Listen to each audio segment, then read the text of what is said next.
Today I'm speaking with Neil Mullarkey, and Neil is an author, an actor, a comedian, and an expert on the use of improv in business.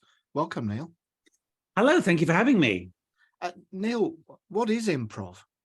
A lot of people don't know, so it's good that you've asked me that because it's a form of theatre where the audience gives suggestions and the actors on stage create theatre. And that's basically what it is. There are all sorts of subsets of it. Long form, short form. Long form means you do one story the whole night. Short form, you do multiple little sketches and scenes and games. But basically, it's the audience giving suggestions and the actors create theatre there and then.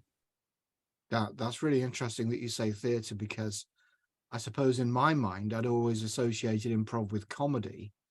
And some of our listeners might have seen TV shows like Whose Line Is It Anyway? They might have actually seen you on Whose Line Is It Anyway?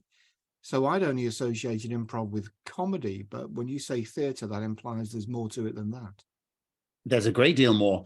The actual start of this was in the 1920s, a social worker, and she was helping children in Chicago, disadvantaged children, perhaps non-native speakers. She created exercises to give them confidence to speak up. Her son looked at the exercises, thought they could be fun to create a form of theatre. There was the committee, the St. Louis Players, I think, and then by 1959, Second City Theatre Company had emerged. In this country, there's a guy called Keith Johnston who was working at the Royal Court Theatre. So theatre was where it happened. Much of it now is comedy. Much of it is funny. Whose Line Is It Anyway was about the funny. But still, there's plenty of it going on where there's you're not looking for laughs. Laughs may come along, but it's been popularized perhaps as a form of comedy. Comedians like it, actors like it too, stand-ups might do it.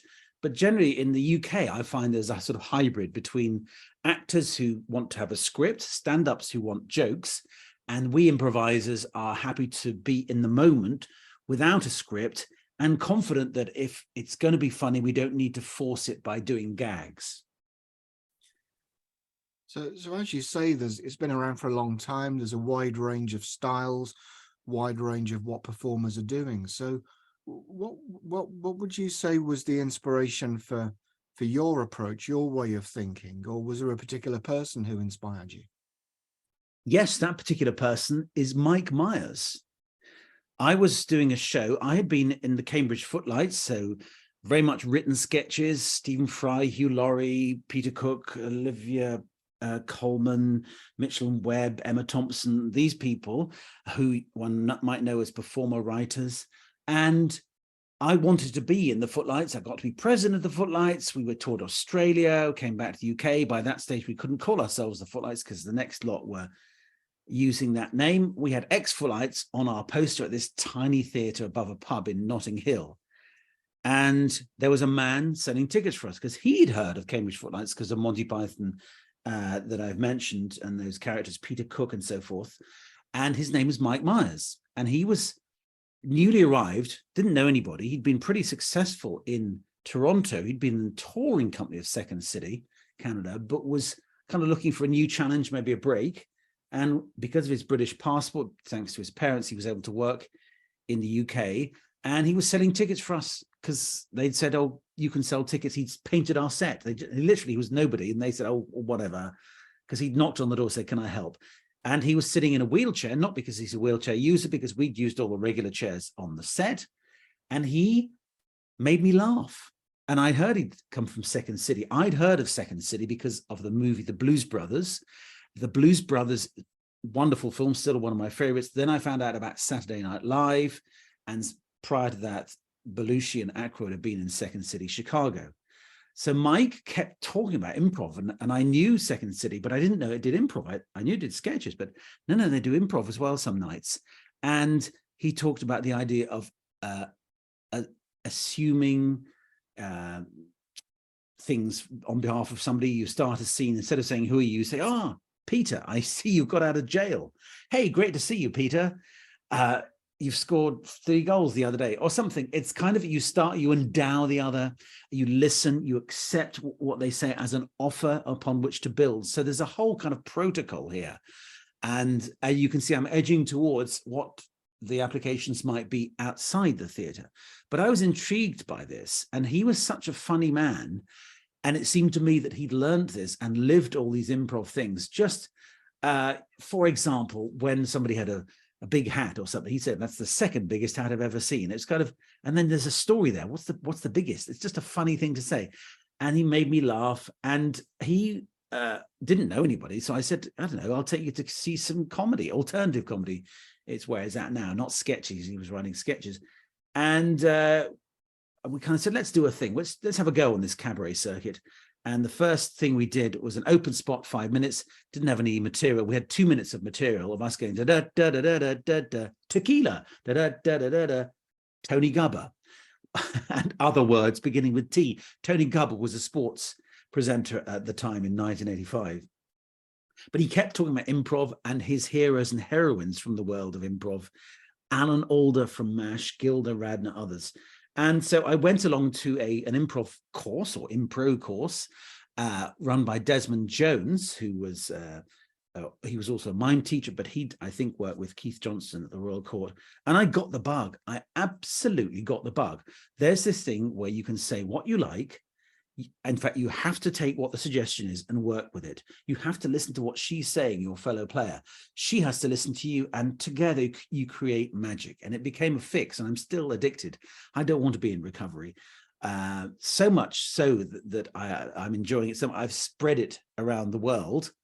In the last 25 years, people in business, people in the public sector, children, students, this thing, the magic of not knowing, but of working with another person.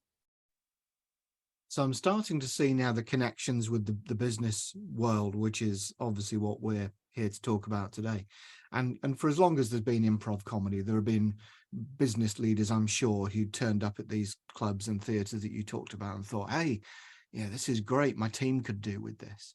Yeah, my team need to think on their feet more, or to be lighter in the way that they approach, or more flexible, or whatever it might be. So when was that moment for you when you first made that connection between what you were doing in improv and the needs in the corporate or the business world?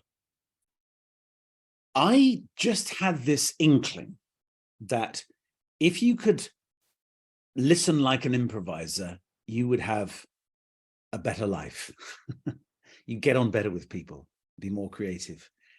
And there was a push and pull here from my own circumstance. I was getting a bit fed up, a bit bored with what I was doing at the time, which was a bit of acting, some commercials, some voiceovers, radio panel shows, TV panel shows, endless pilots. Because after Whose Line and Have I Got News, there were multiple pilots that were saying, can we do that one a bit like this and a bit like that, except not that. So what? Not the news. There were, they think it's all over. We can't do sports. So I did one about gardening. I did one about advertising. I was kind of, can't do that bit because Have I Got News? And they were kind of, it was thought that would be something I'd be good at. And I wasn't very good at, because actually those types of things require something different.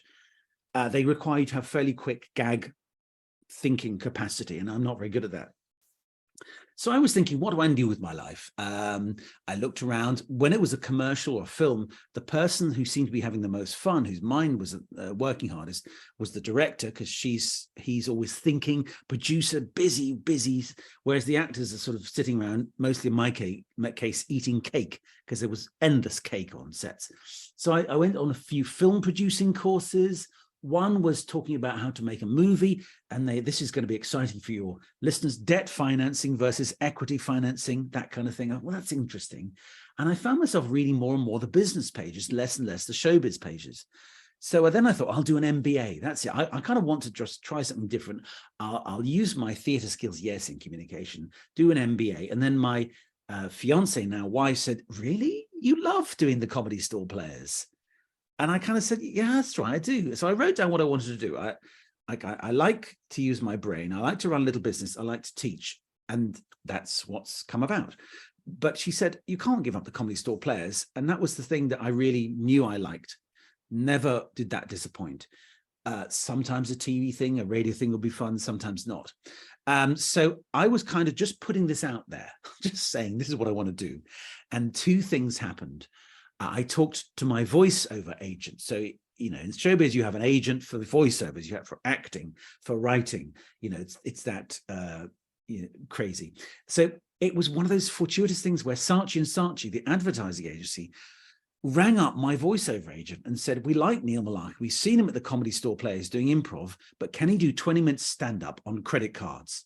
Because they were repitching for Visa, the credit card company.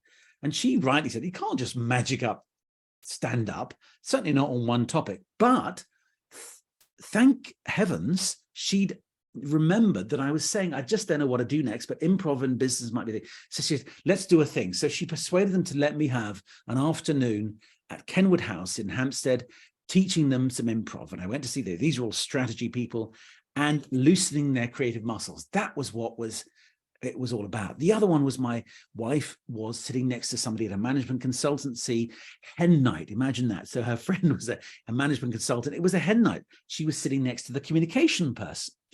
And my wife was saying, my husband does improv, wants to do this. And of course, the management consultant said, hey, that's what we need. Hitherto, we've had people who are teaching them how to be an actor, how to use Shakespearean projection. And of course, audiences don't behave like that in management consulting. The client's saying, but what about this? How about that? So how can you get somebody who's used to rolling with the flow, going with tricky suggestions, being in the moment, being agile, being flexible? And so those were my first two clients. My next client was, I saw somebody write in the Sunday papers about how they were doing a workshop with a poet, eh? That's too weird. I wrote them, said, if you're prepared to countenance a poet, working with people, help them to understand their purpose in business, it was, improv is the thing you want, which is about listening, about working together, flexible, flat hierarchy, leadership in the moment, using the unexpected. So this was at Oxford, Templeton College, which is now part of Said Business School. The Comedy Store Players happened to be playing there at the Oxford Playhouse one night. These two guys came along and I got the gig. Ironically, Thames Water was the client, and I would come along Sunday night, do some stuff to get them having some fun. And the guy said, creating legends. So wasn't it fun we had on Sunday night? Wasn't it great when you played that, she played this? And the yes and became part of yes and is the improv. Yes, I hear what you say, and I build on that. So can we begin to use that as how we do the workshop in co-creating the culture, even in that week? What's interesting, by the way, you may cut this, is that Thames Water later on in the week would do some various scenarios. What if we're taken over? What if there's a hostile takeover? Cut to many years later, and we see what's happened. So those were some push, some pull. And I was able to see the power of this, to see what I could offer, improv could offer, was a bit of a light bulb moment for many of these people. Yes, and what if you did treat what somebody said as an offer? Built on that. It's okay not to know, because in the not knowing, something may happen that's innovative and creative. And you may actually, a bond may be created between two people if you suspend your script for the moment. And that became powerful. And I've learned so much in the last 25 years from people telling me how what I humbly offered became part of how they viewed the world and how they had better conversations. I've worked in and with the corporate world since 1985. So that's, goodness me, that's coming up on 40 years, isn't it? And many different types of organizational culture in that time. Some that were more centered around fun and play, as you mentioned, and some that took themselves very seriously. And of course, there are some as well equally that have some very serious work that they have to do. Do you feel that there's room for play and humor, or just that sense of flow that you've talked about in every organization? There's room. In fact, I'd say it's a necessity. I often do a day with a company, and the boss afterwards or somebody comes up and says, you know, we've had such fun. We got to laugh together, which we don't do in the normal course of events. And I began to think, wow, if I've done nothing else, they've had a laugh together. That's pretty powerful. They've got a day they can remember, a moment when they saw somebody in a different light. They were able to be themselves, perhaps more true to themselves in a way that the work perhaps inhibited. So in my book called In the Moment, there is a chapter on humor, and there's lots of evidence that humor helps things be better, more creative, more collaborative, less stress, more resilience, all these things, well-being. It's good for you physically. A good laugh, it gets the oxygen going, the dopamine, all these things. It reduces stress, as well as creating the psychological sense of we're in this together, we're a gang. Now, I'm not saying inappropriate humor, i.e. one is laughing at somebody, racist, misogynist, othering people. That's not humor, that's bullying. Also, I'm saying it has to be appropriate. So somebody is not in the right state, then don't laugh at them. On the other hand, if somebody is sad and they can laugh, then that's incredibly good for them. So there are real moments when humor can lubricate the social interaction. And Professor Nigel Nicholson of London Business School, I've often said to him, why in the personal ads do they want a good sense of humor? It used to be GSOH, good sense of humor. Women and men wanted that. And we all know that a sense of humor is much more attractive than anything, I'd say, because it means somebody's got perspective on themselves, they can be vulnerable, they can share that moment, which means they're listening. It means a smile is actually so good for them and for you. So why not bring this technology, dare I say, this ancient technology of humor into the workplace? Because if it's there, it's a good part of the culture. It means we can face difficulties. We can have perspective on seemingly impossible ideas. We can feel we belong. And there was a very good book a couple of years ago called Humor Seriously from Stanford. Two academics, one is a sort of experienced improviser, one is a professor, and now they've run a leadership in humor in leadership course. And they talked about being appropriate. Rather than saying, I need to get a huge guffaw, arrive in a chicken suit, custard pies, it's just maybe a little PS on an email, a little moment of what they call appropriate. So just a smile, and everyone can do it. And the thing that I tend to say to people is, don't go and buy a joke book. Don't sort of think you have to do crazy, silly pranks, but something as simple as what we do a lot in improv, which is the callback. I call it reincorporate or recycle an offer. Somebody says something about skiing, and an hour later you mention, oops, we're on the nursery slopes here, or something like that. Just a tiny callback to what they said. It's incredibly good to think, to feel, somebody's listened to me. And in negotiations, isn't that useful to bring back what they said? And it can raise a smile. The callback in sitcoms, Seinfeld, Curb Your Enthusiasm, Frasier, that small thing that then becomes very important to the plot, that seemed to be a throwaway, there's coincidence happening, and ultimately it may be the spine of why it's resolved. The callback, and also using what somebody said means you're not going to do an inappropriate joke. For me, it's fascinating, the word gag. Gag is a joke, but it's also stopping somebody speaking. And we talk about in improv, somebody's gagging, which is they're throwing in a joke that stops the scene, that is at the expense of the reality they've created or the other person's offer. Not to say that when you come and see the Comedy Store Players, we have jokes, puns, silly, what you might call a one-liner, but actually they're quite rare. Most of the humor comes from the situation, the character, me not knowing what you're going to say, me saying something I didn't mean to say. Anyway, so I do think humor should be in jobs, and you've implied, I think, in your time, you've known some places where there isn't much laughter.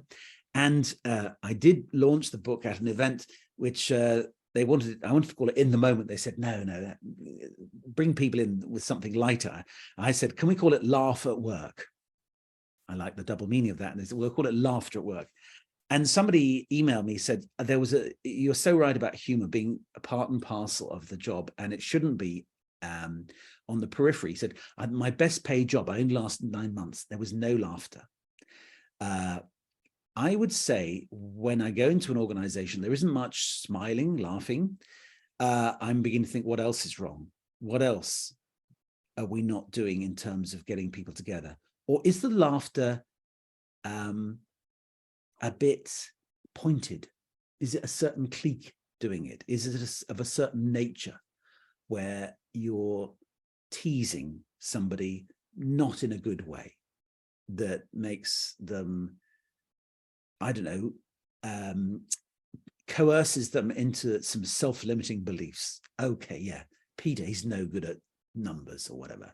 And I just like to be aware that humor is about us laughing together. And I'd say to leaders, don't worry about doing jokes. Your thing may be just to encourage laughter. Where it's happening, be there. Be a laugher. Don't stop it when it may be happening organically, because it may be something that is just needed at a creative breakthrough. And it may be something that helps us form as a team, because we have our little in-jokes about, it could just be the way we mispronounce a meeting room or that project that went wrong. We call it Project Toilet or whatever. Anyway, tiny, tiny jokes, but we know we share it, and it's not, it's separating us from each other. It's joining us. And those in jokes, as you say, they're very powerful in creating a sense of belonging. And of course, the opposite of belonging, as you said, is othering. That it implies you either belong or you don't, and therefore to be inclusive in that humor is so important. And on a previous edition of this podcast, I interviewed Paul Barros, who I think you know, and he was talking about humor in business, and his book, which I think you know about, is it's called Humorology, where he's taken a slightly different approach and interviewed people about the use of humor in business and woven that together in a story. But I think for our listeners, that's a good episode of the podcast to go back and listen to as well. So one of the characteristics of improv that you talked about a little bit is that there's no script, but there's still an underlying structure. There are rules. It's not chaotic.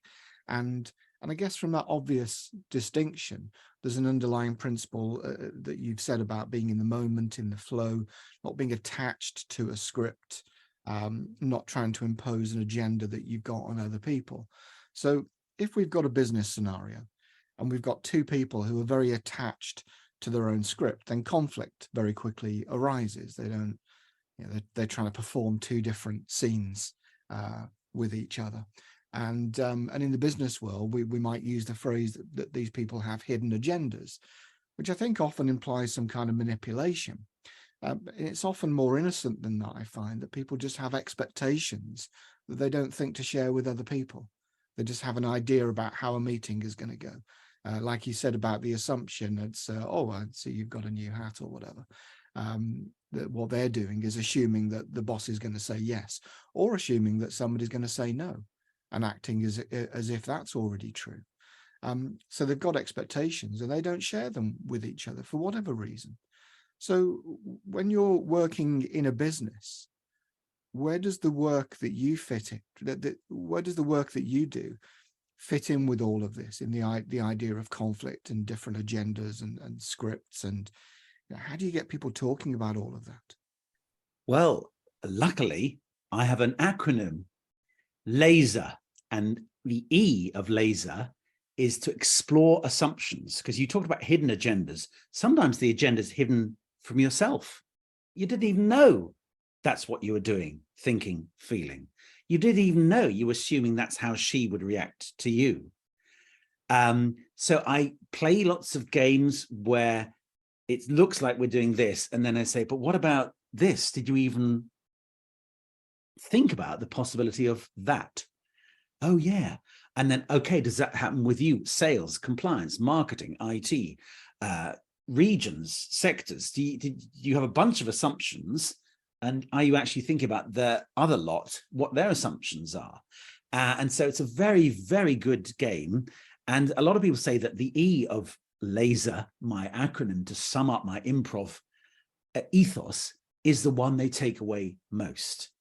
And so the L is to listen, to accept what the other person said and try and send back an offer that kind of builds on what they've said, even if you might have to disagree, but you accept their concept. You might even use some of their words, The E is to explore the assumptions that you might have, or the assumptions about your assumptions and their assumptions about your assumptions. And the R is the reincorporate.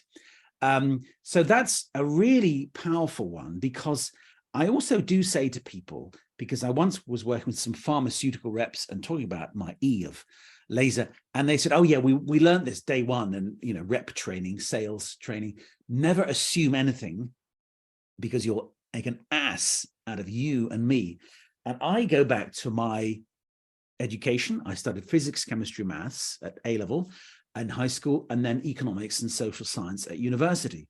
And both of those fields, those disciplines, you have to accept, you have to make some assumptions.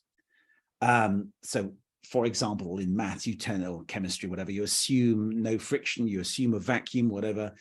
Economics, they assume perfect competition, like that. So you kind of say, this is the assumption, and then you test your model with the reality and so forth.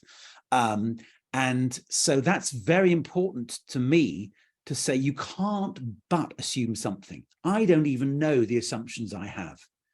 And what that person looks like because of the emails they've sent me, and I meet them in real life, they're not like that. That's just a tiny, fairly neutral one. My assumptions about a lawyer, what are they going to look like? What are they going to be like?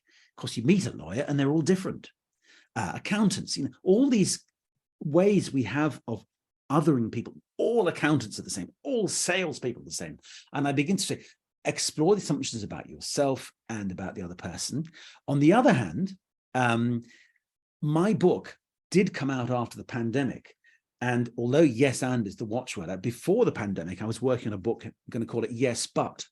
Yes, but improv isn't always the answer. There are moments when you want an agenda. There are moments when you need to be prepared and structured. Certainly, I teach people presentation skills.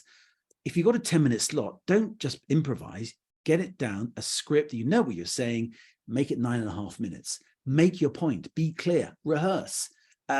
Especially online meetings, have an agenda so we don't overrun, so people don't get cheesed off that they weren't able to say what they wanted to say, that the actions were clear and succinct as to what they do afterwards. So there's plenty of times that the moment, I talk about in the moment may need to be structured, prepared.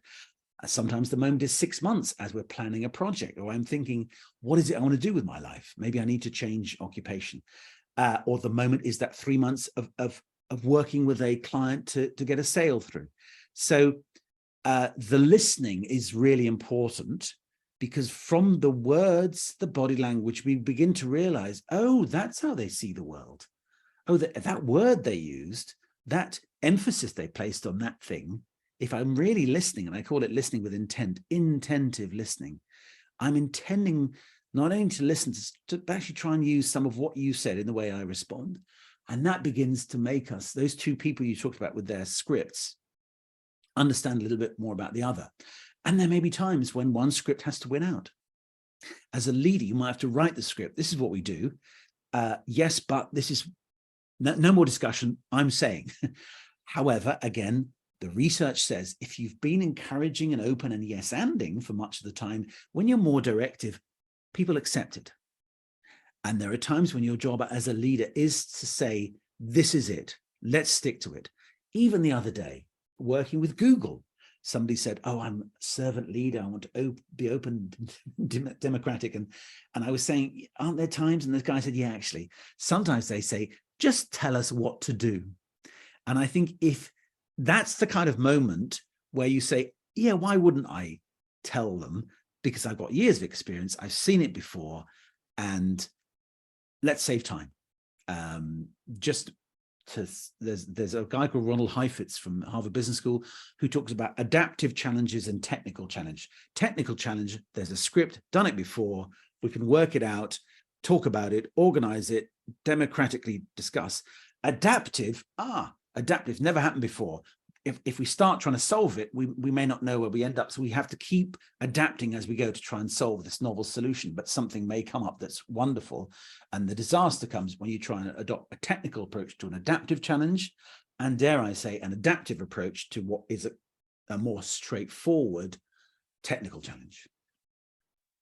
what you're saying there about the times when you should just tell them, and having built that relationship, I imagine a lot of people listening might be thinking, well, yeah, how do they know the right time to do that? And I think it ties in with what you're saying about assumptions and testing assumptions, because it's almost making an assumption about what the team needs, that they always need that softer, more indirect, more engaged approach.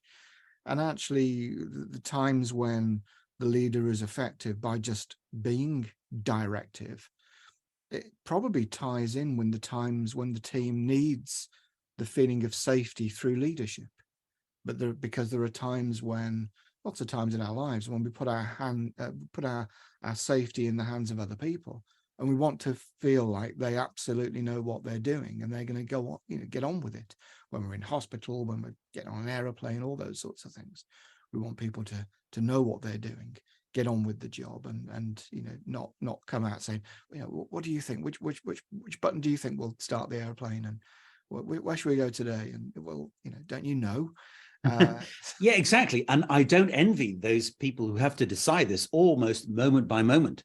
Is this a moment for opening up debate, stepping aside? Is this a moment for stepping in and directing? And I think that is the challenge of leadership. So one of the chapters in my book is the leadership mindset.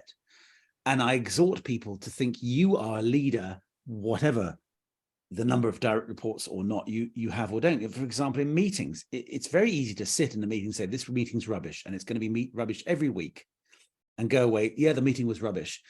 Why not say, hang on, I've got a responsibility to do something here, to step in, and for whatever power I do or don't have, or lines of communication, can I make this meeting less rubbish? And also that dynamic. I always remind people that the Comedy Store Players, we play every Sunday. We start at 7:30, we finish at 9:30.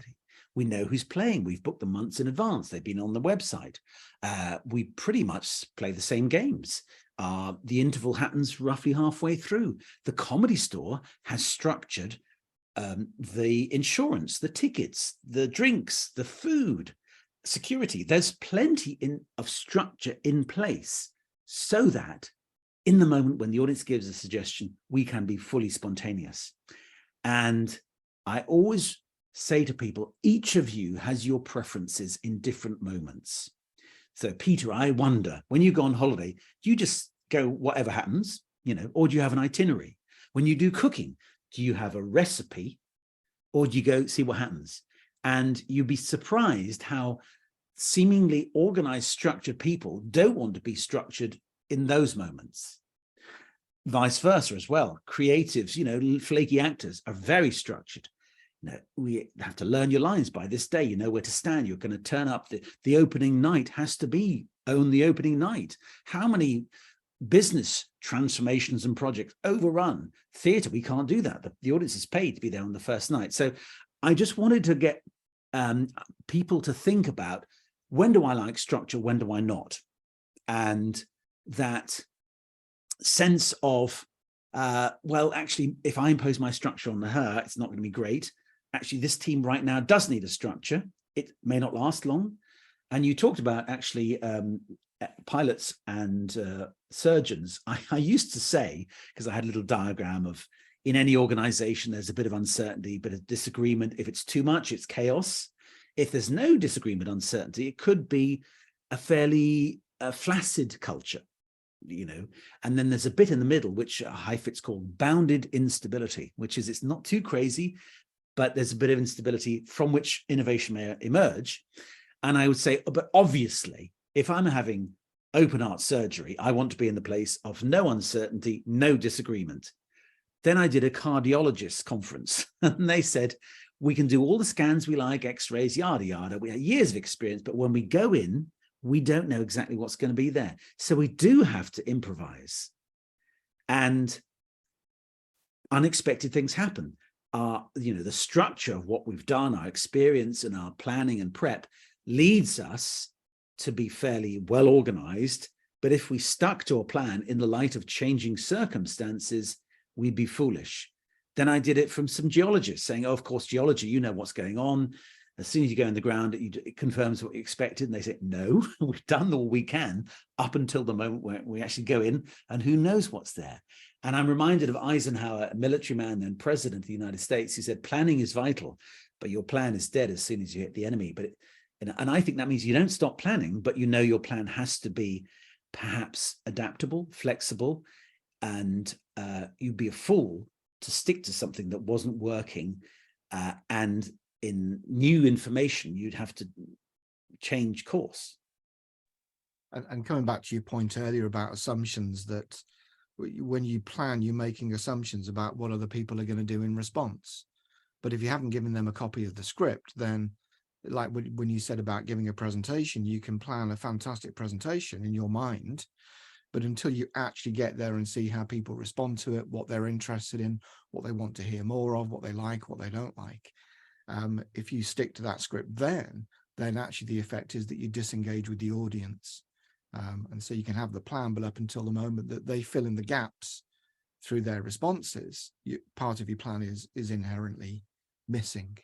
And when you're talking about structures and scripts and routines and rules and very organized jobs, I guess this is a big issue at the moment with the rise of robots and artificial intelligence. And people are talking about, they don't want their jobs to be robotic. They want their jobs to be interesting and flexible and have creativity. And at the same time, they don't want jobs to be taken away by robots. And when I was reading some of the things that you'd written, you use the phrase about the era of remote and robots that we're in right now, particularly post-COVID. And if we look at what the HR profession is saying, is generally the idea is that AI is here to stay. AI is going to take away jobs. But in return, the jobs that will increase in demand and value are the ones that are about human interaction and doing what humans do best, of course. So AI doing what technology has always done, which is take away the boring, repetitive things and allowing us as humans to move into a different space that is perhaps more creative, more empathic, more innovative. So what is the role of improv then in helping humans to be better humans? Again, the very simple things: listen, accept, be adaptable, which so far I think AI isn't. Chat GPT is very good at bringing together a bunch of arguments that it can research on the internet. And I think there's a place for Chat GPT. Why doesn't it save us some time? We don't want it cheating in essays, but there's so much stuff that it could actually shortcut, because the real work then becomes, how do you interpret the facts? How do you use that in the real world when there's people involved? AI, of course, I love it because I take a photograph of my receipts and then it gets uploaded and that goes to the tax authorities. That's marvelous. I love that. And that's saving me time and paper as well. I can send a PFD to this software thing. So I do think, so far, I'm not aware that robots have empathy and can be creative. And I could be wrong. But I sat next at a charity dinner to a software guy who said, oh, yes, you were in the right place. Improv, creativity and interpersonal rapport. That's what improv can bring. Because improv does have right brain, lateral thinking. The joy of, you say, I'm a doctor. And I think, well, what kind of doctor? Turns out, am I an evil doctor? Turns out I'm a foot doctor. Turns out I'm a doctor for robots or something. And all I'm going is literally going through my head, use the word doctor, see where it could go. And I'm passionate about, can we get improv into schools so that we get confidence from children who have been taught to learn? And I know you need to know stuff in history now. It's less about the dates, but more about sources. But you need to know your times table. You need to know some facts. But then a value add of the human is, so what do we do with that? And the improv encourages lateral thinking. The improv encourages listening to human beings, because we all know that any individual in an organization, their technical ability will get them only so far. Even if they are very much doing technical stuff, whatever that may be, at some point they've got to explain it to somebody else. At some point they've got to understand the brief from whoever the client, customer, colleague would be. And that needs listening, that needs these improv skills, which are way applicable, way beyond the stage. Really, that's the thing I would say. So we should be getting improv into classes, into schools. People talk now about oracy as opposed to literacy, so oral skills. Now computers can write essays. So computers can write reports and proposals. So far, they may not be quite as good on the right tone, so why not use that and then rewrite it? The human being has still got that, so far, that creative spark and the interpersonal spark. But if you gave people, just like it started in the 1920s, giving children confidence in their ability to speak up, and that is going to be relevant always, whether it's on Teams, Zoom, whatever. Can I speak clearly, confidently, expressing my ideas? Can I bring people with me? Can I articulate what I feel somebody else is wanting to say? And those skills are entirely based on improv. We're never going to have a time when we go back to what it used to be. Remote is here to stay. So let's start using the medium. That there's the chat, I'm in my house. Isn't that better in some respects? Sometimes I feel more confident in my house. I'm not using as much carbon. I can see my children. I can see my pets. All these things are possible ways of saying, well, actually, remote is good. And then I say, well, if we're in the office, don't just do what we used to do. Let's celebrate our togetherness. What is it that can be done when we're together that can't be done when we're remote? So, for example, a lot of people say it's great to be remote because I can get my head down and do that proposal or whatever, develop that software. Then it comes along, we're meetings 8 a.m. to 8 p.m., yada, yada, on Teams. I'm sitting down for hours on end. Don't sit down for hours on end, not very good for you. Be bold, decide it's not a meeting, it's going to be a shared document or a phone call or a WhatsApp message. These are the improv mindset says, well, this is the situation. Let's see how we can use it, stretch it. Dare I say, it's not think outside the box, but accept the box we have and look closely at how it can be better used. So you talked earlier about some people who were telling you they were reflecting on a workshop that you'd run and saying, oh, it was great last night when you said this or when you played that sort of character. And it seems that in improv there's a sense of stepping out of oneself, of playing a different character, a different role. And in Groucho Marx's autobiography, he wrote that he hated going to dinner parties because he felt people always expected him to put on a show for them at the dinner party. They expected him to always be funny, and he felt that under tremendous pressure with that. And I guess similarly, people walking into work, they kind of put on a character when they arrive at work.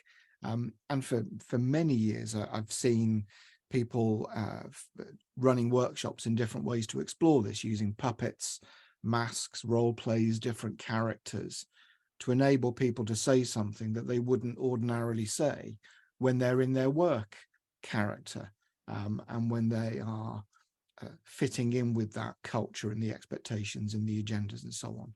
So do you find that improv partly works in this way? It gives people self-created characters that enable them or help them to communicate things that otherwise they wouldn't be able to say? Well, certainly when people start with me in a corporate improv session, they're playing themselves. And I say, well, we're in a game now. You can be evil. You can be silly. You can be happy. And we actually play some games on different emotions and stuff. And people love that because they extend their range of who they are in different moments. So I don't think people necessarily realize they put on a game face or a work face. And I think it's a good thing just to be aware, I'm doing that, I'm putting that on, and then I take it off and go home and rest. People talk about being authentic, bring your whole self to work. That all sounds good.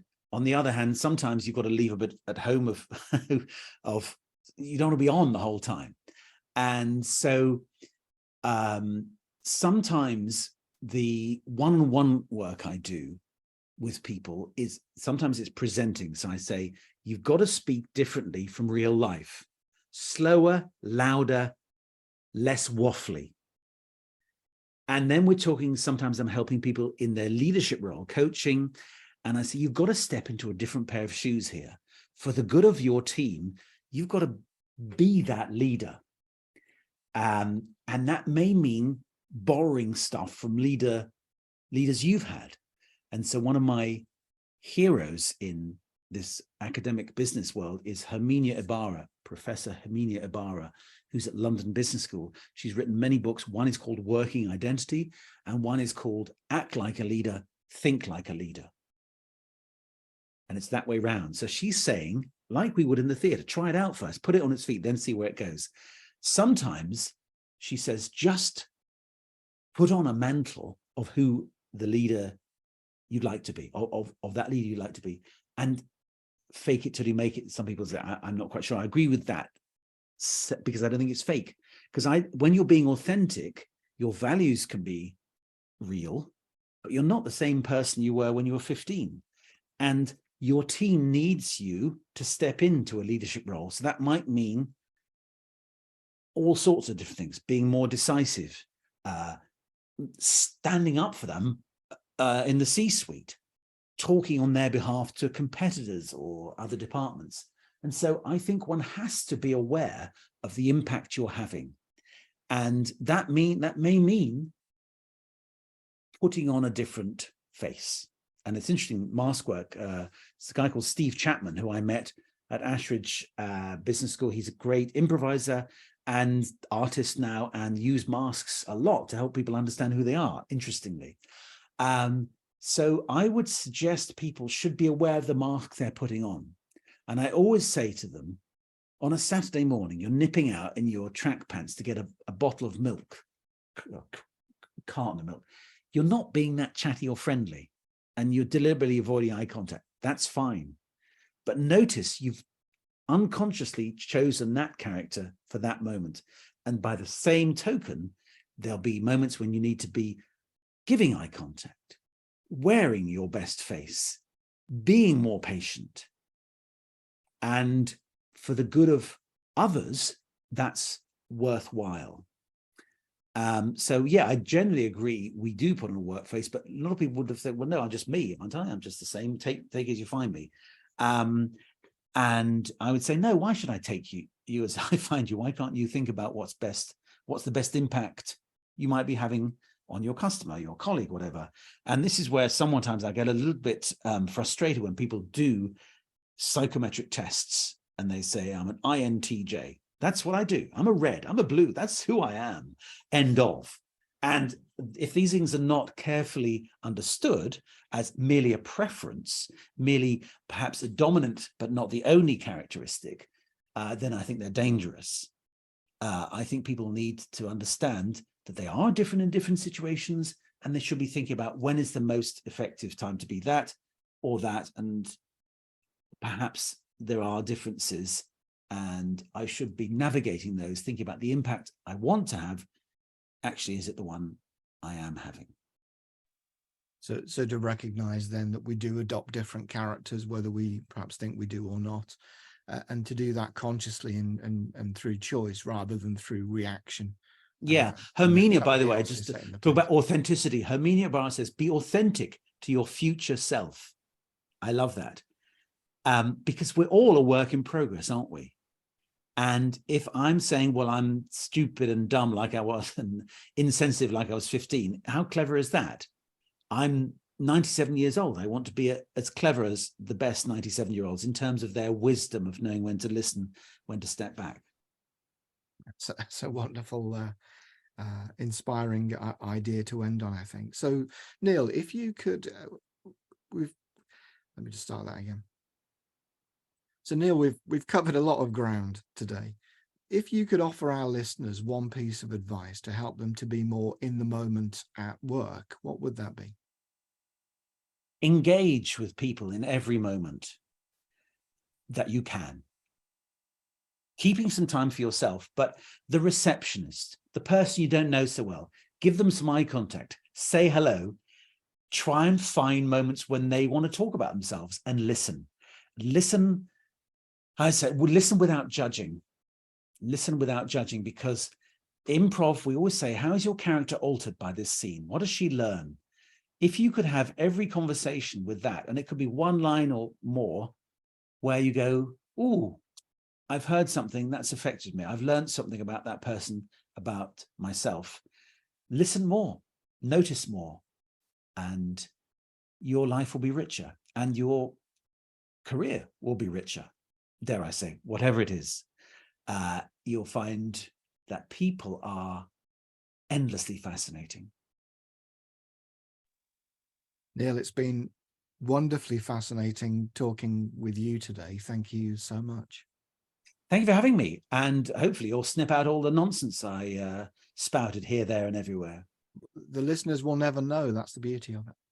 Thank you. Yes, exactly. Peter, we've been here for about 4.5 hours. It turns out the podcast is 9.5 minutes. But hey, can I go thank now? you. Thank you very much, Neil. Thanks.